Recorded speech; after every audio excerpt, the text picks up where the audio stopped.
샬롬. 저번 주 월요일에 청년들끼리 처음으로 월요일에 새벽 예배를 나갔습니다. 저는 한 주의 시작을 여러 사람들과 함께 기도와 예배로 할 수 있어서 너무 은혜로웠어요. 이렇게 한 주에 한 번이지만 월요일에 드리는 새벽 예배가 우리 삶에 계속해서 의미를 가지려면 어떻게 해야 될까요? 오늘 출애굽기 3장 말씀을 보면서 하나님의 인도하심에 따르는 것이 어떤 의미가 있는지 살펴보도록 하겠습니다. 오늘의 말씀은 출애굽기 3장 1절에서 22절 말씀입니다. 다 같이 읽어볼까요?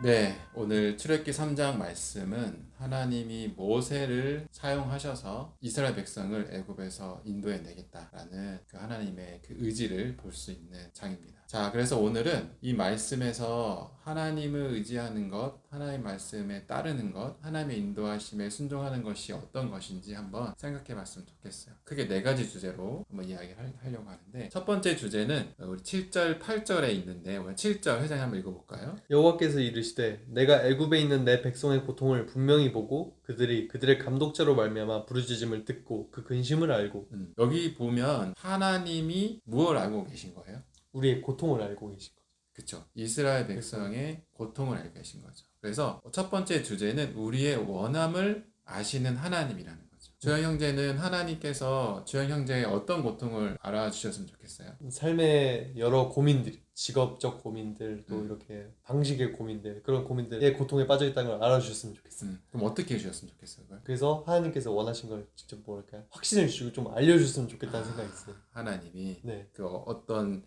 알기를 원하는 부분을 잘 알려주면 네. 좋겠다라는 거죠. 이스라엘 백성들도 애굽에서 종살이 하면서 울부짖었죠. 아마 하나님께 도와달라고, 하나님 우리를 구원해달라고 울부짖었을 거예요. 그러면서 이스라엘 백성들이 그 고통에서 벗어나길 너무 원했을 겁니다. 하나님은 이거를 들으셨고 하나님의 방법을 선택하셨죠.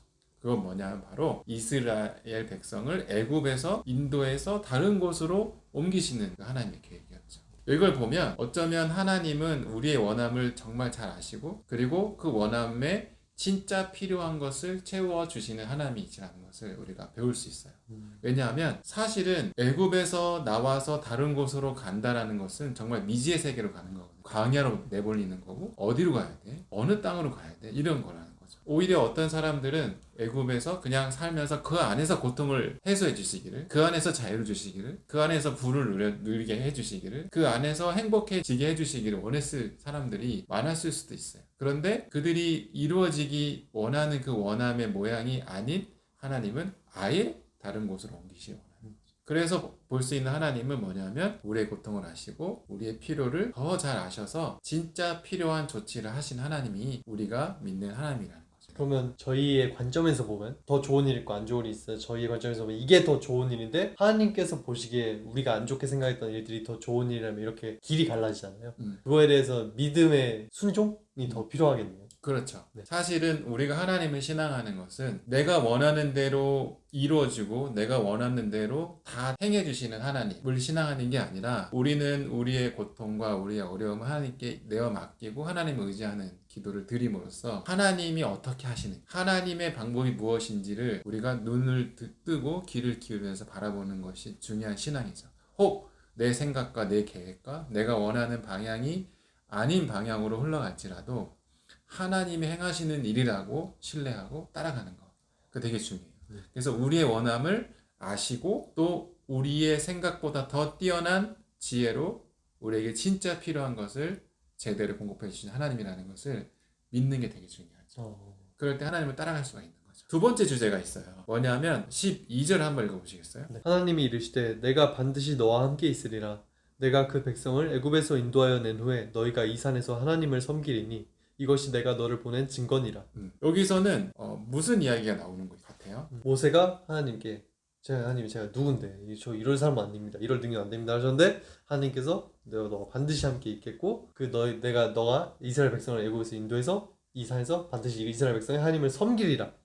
이렇게 말씀하셨죠. 맞습니다. 네네. 여기서는 두 번째 주제가 있는데 하나님이 그들의 백성에게 원하시는 것이 무엇인지 발견할 수가 있어요. 하나님은 하나님의 일을 행하시고 또 그와 동역할 모세를 선택하셔서 내가 너와 함께 함으로 내가 너를 보냄으로 내가 구원의 일을 이루어 가겠다 라고 말씀하시면서 하나님이 이스라엘 백성의 필요를 채워주시고 그러면서 그 백성에게 원하고 계신 게 뭐냐면 너희들이 나를 섬기고 너희들이 나만 바라보고 너희들이 나에게 예배하는 것을 그걸 원하시고 계시다라는 것을 볼 수가 있어요. 출애굽하고 이스라엘 백성들이 해야 할 일은 하나님을 바라보고 하나님을 섬기는 일이었다는 거죠. 저 이거 말씀 보면서 되게 재밌는 걸 찾았는데요. 12절 마지막 말씀 보면 이것이 내가 너를 보낸 증거니라 라고 하시잖아요. 사실 증거는 이미 있는 것, 이미 우리 눈에 보여지고 이미 있는 거를 증거라고 하잖아요. 근데 하나님께서 증거라고 하신 거는 후에 일어나는 일. 너가 그 백성을 인도해야 될 거고 이스라엘 백성이 하나님을 이 산에서 섬길 것이다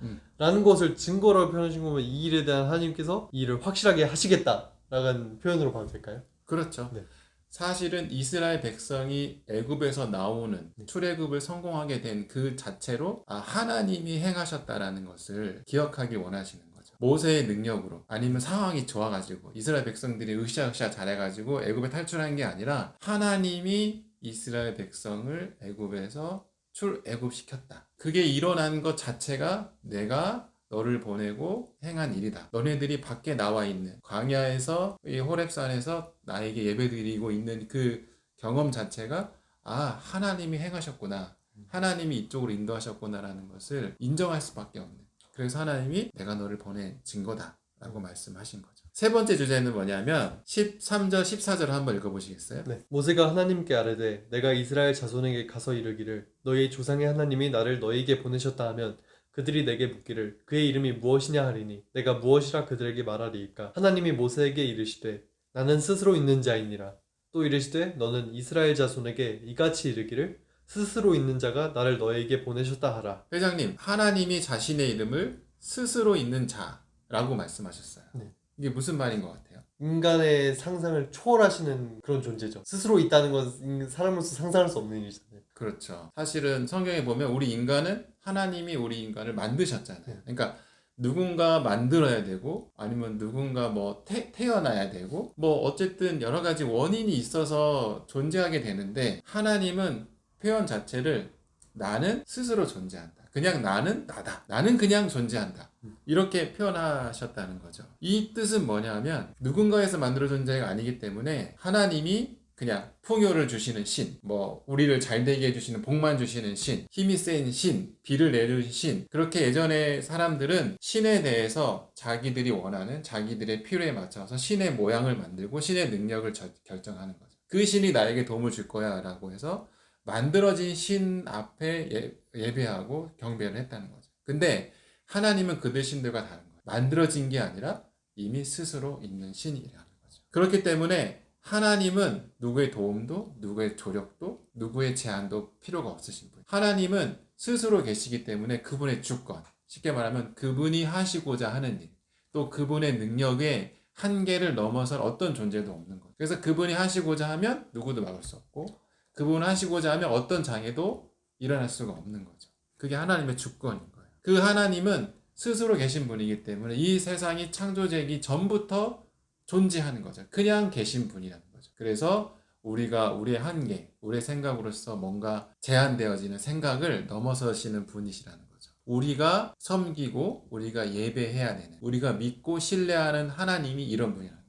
스스로 이 세상에 어떤 것보다도 먼저 있고 누구에 의해서 만들어지거나 창조된 신이 아니라. 그렇기 때문에 우리가 믿는 가장 지혜롭고 가장 전능하신 분이 하나님이시라는 거. 그런 분을 우리가 섬긴다는 거죠. 그것이 이스라엘 민족이 알았으면 좋겠는 거고 지금 우리의 신성교회 청년들도 그런 하나님을 인지하고 기도하고 나아가는 것이 중요하다는 거죠. 네 번째 주제가 있습니다. 네 번째 주제, 우리 21절, 22절 한번 읽어보시겠어요? 내가 애굽 사람으로 이 백성에게 은혜를 입히게 할지라 너희가 나갈 때 빈손으로 가지 아니하리니 여인들은 모두 그 이웃 사람과 및 자기 집에 거류하는 여인에게 은폐물과 금폐물과 의복을 구하여 너희의 자녀를 꾸미라. 너희는 애굽 사람들의 물품을 취하리라. 오늘의 마지막 주제인 네 번째 주제가 여기 나타날 수 있는데, 이 네 번째 주제는 뭐냐면 빈손으로 가지 않는. 그러면 빈손으로 가지 않고 뭐 어떻게 간대요? 여기 표현으로는 애굽 사람들의 물품을 취한다는 표현이네요. 네, 애굽 사람. 생각해봐요. 원래 이스라엘 백성은 애굽의 노예로 살았어. 그러니까 노동력도 착취당하고 있는 것도 빼앗겼을 테고, 아무튼 힘들게 살았어요. 애굽 사람들에 의해서 불임을 당하고 온갖 착취를 당하고 온갖 고통을 당했다는 거죠. 근데 여기서 봐요. 출애굽하는데 애굽을 떠나는 것도 기적 같은 일인데, 그 와중에 애굽 사람의 물품을 취하여 가게 된다는 거죠. 빈손이 아니라 어떻게 돼요? 역전됐죠. 빼앗아 갔던 사람들의 것을 다시 받아서 가게 되는, 상상도 할 수 없는 일이라는 거죠. 그래서 네 번째 주제는 뭐냐면, 하나님을 따르고 순종하면, 하나님의 인도하심에 우리가 따라가면 믿기지 않는 은혜가 나타나게 된다. 그 믿기지 않는 은혜는 뭐냐면, 이전까지는 완전히 정말 최악의 상황이었는데 하나님께 순종하고 나아가는 그 과정에서 하나님이 그 최악의 상황을 최고의 상황으로 만들어 버리는, 그게 하나님의 능력이고 은혜라는 거예요. 하나님. 그래서 우리가 이스라엘 사람들이 출애굽할 때 나가고 싶어 하지 않은 사람들도 많았을 거라고 생각했잖아요. 그건 뭐냐면, 애굽을 나가는 순간 광야야. 뭐 농사도 지을 수도 없고 또 전쟁이 언제 일어날지도 모르고 보호해주는 사람도 없어. 그러면 뭐예요? 와, 거기 가고 싶지 않죠. 그런데 하나님의 말에 순종할 수밖에 없어서 나가게 되는 거죠. 근데 그 과정에서 얼마나 불안하고 힘들었겠어요. 그죠? 그런데 그렇게 순종함으로 일어나는 게 뭐냐면, 폐물도 가져갈 수 있네. 애굽 사람에 의해서 온갖 물품을 다 가져갈 수 있게 되네. 라는 것을 경험하게 되는 거죠. 그래서 하나님의 인도하심을 따르는 것이 우리 인간의 생각으로는 쉽지는 않지만, 하나님의 계획에 우리가 순응하는 것이 내 생각으로는 한계가 있고 두렵고 떨리고, 그러면 더 힘들고 더 비참해질 것 같은데, 그것을 따르는 순간 또 새로운 하나님의 믿기지 않는 은혜가 일어나는 거죠. 우리가 새벽 기도를 하고 있는 것도 그런 차원일 수 있어. 어쩌면 월요일 아침 시간이라는 게 직장을 다니는 사람들이나 학교를 다니는 사람들에게 있어서 제일 힘든 시간이라는 것을 저도 알고 있어요. 그런데 우리가 믿음으로 월요일 새벽에 시간을 나와서 말씀을 듣고 기도하고 책도 읽자라고 도전했을 때 그 시간을 드려야 되는 거잖아요. 조금 더 잘 수 있는, 조금 더 편안하게 그 아침을 보내고 출근하거나 학교를 갈 수 있는 셈에도 불구하고 그 시간을 드리는 거. 막연하죠. 내가 그 시간 하루 드린다고, 2주 드린다고 무슨 변화가 있나? 어떤 유익이 있나? 궁금하기도 하고 막연하기도 하고 또 아무 유익이 없을 것 같은 그런 생각이 들기도 하지만, 순종하고 나아갔을 때 이스라엘 민족에게 일어났던 믿기지 않는 은혜가 새벽 기도를 하고 있는, 한 주, 2주, 3주를 하고 있는 우리 청년들에게 믿기지 않는 은혜가 일어나는, 그건 단순히 그냥 잘됨의 은혜가 아니라 하나님이 주영 형제 아니면 저에게 또 참여하는 어떤 형제에게 일어나는 놀라운 은혜가 있을 수 있다는 거죠. 우리의 필요를 우리보다 더 잘 아시는 하나님께서 그 필요를 놀랍도록 채워주시는 것을 경험하게 된다는, 그 믿기지 않는 은혜를 얻게 되는 거죠. 우리가 믿는 하나님을 바라봤을 때. 오늘은 4가지 주제로 했어요. 하나님께서 이스라엘 백성들의 필요를 아시는, 그러니까 우리의 필요를 아시는 하나님. 그래서 우리의 생각보다, 우리가 아는 것보다, 우리가 기대하는 것보다 더 우리의 필요를 온전하게 채워주신 하나님이시다는 것. 또 그런 하나님이 우리에게 원하시는 것은 우리가 단지 하나님께 그냥 착하게 사는 것, 잘 봉사하는 것, 열심히 사는 것의 수준이 아니라 하나님을 잘 섬기고 예배하는 것을 원하신다는 것. 세 번째 주제가 뭘까요? 섬겨야 할 하나님은 누구인가? 그렇죠. 그렇게 섬겨야 할 하나님이 누구신가? 그 하나님은 스스로 있는 자시며 이 세상의 어떤 것보다도 가장 뛰어나고 가장 먼저 계신 분이기 때문에 그분의 주권이 있고 그분이 행하시고자 하시는 일을 아무도 막을 수 없다. 그런 하나님을 우리가 섬기고 의지하는 대상이다라는 거죠. 그럼 네 번째 주제는 맨 마지막에 했습니다. 믿어지지 않는 하나님의 은혜. 그렇죠.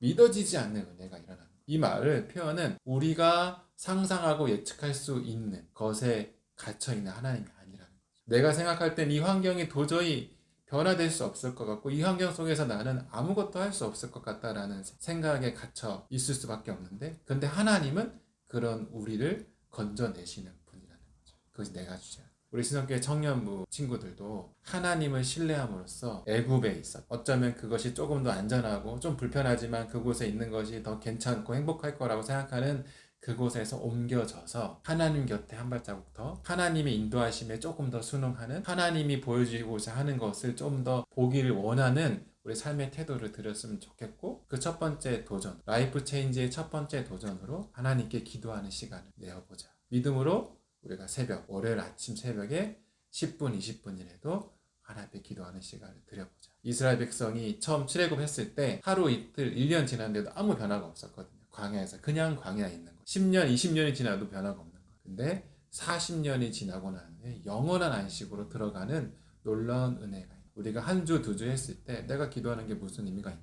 피곤하고 괜히 생각했나? 라고 생각할 수도 있겠지만 그것이 2주, 3주, 10주, 20주, 1년이 되었을 때 놀랍도록 부어지시는 믿기지 않는 하나님의 은혜가 쌓여 있다는 것을 청년 여러분들도 또 저도 발견할 수 있을 거라 저는 확신합니다. 하나님 앞에 내어놓는, 그래서 옮겨지는, 조금 더 안락하면서 믿음의 길로 옮겨지는 우리 신성교회 청년들 됐으면 좋겠다 생각합니다. 그럼 이번 한 주간도 하나님의 믿음의 길을 선택하는 우리 청년들 되셨으면 좋겠습니다. 그럼 안녕.